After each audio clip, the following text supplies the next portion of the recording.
농막을 설치한 뒤 가장 많이 고민하는 것 중 하나가 물입니다. 상수도가 들어오지 않는 농지에서는 지하수를 뚫어 생활용수나 농업용수로 사용하는 경우가 많습니다.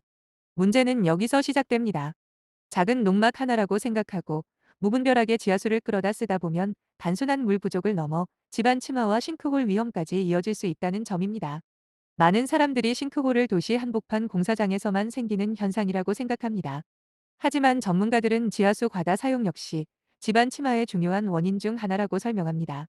최근 연구와 보도에서는 지하수 과잉 개발이 장기적으로 땅속 빈 공간과 집안 약화를 만들 수 있다고 경고하고 있습니다.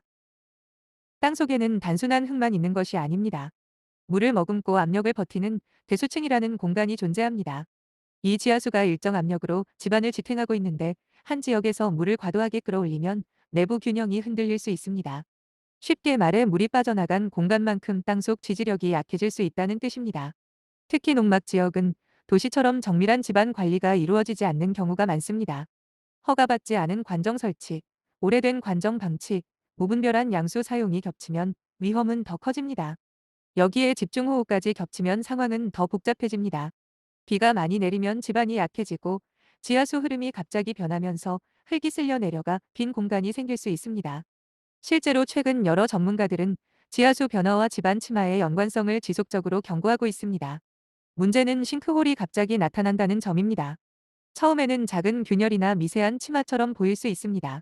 농막 데크가 한쪽으로 기울거나 바닥 타일이 벌어지거나 주변 땅이 살짝 내려앉는 정도로 시작될 수 있습니다.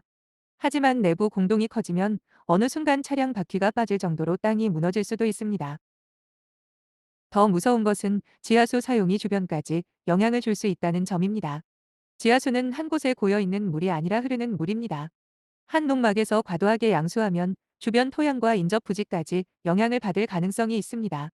그래서 일부 지역에서는 지하수 개발 허가와 사용량 관리가 점점 더 중요해지고 있습니다. 최근에는 농막이 단순 농업 보조시설을 넘어 사실상 작은 주택처럼 사용되는 사례도 늘고 있습니다. 샤워실, 세탁기, 욕실, 잔디 물주기까지 지하수를 생활용수처럼 계속 사용하면 사용량은 급격히 늘어날 수밖에 없습니다. 작은 농막 하나가 아니라 작은 주택 수준의 물 소비가 되는 셈입니다. 결국 중요한 것은 작은 농막이니까 괜찮겠지라는 생각을 버리는 것입니다.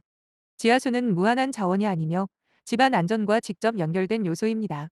관정 설치 전에는 반드시 허가 여부와 지하수 개발 가능량을 확인하고 과도한 양수 사용을 피해야 합니다. 눈에 보이지 않는 땅속 변화는 어느 날 갑자기 큰 사고로 드러날 수 있기 때문입니다.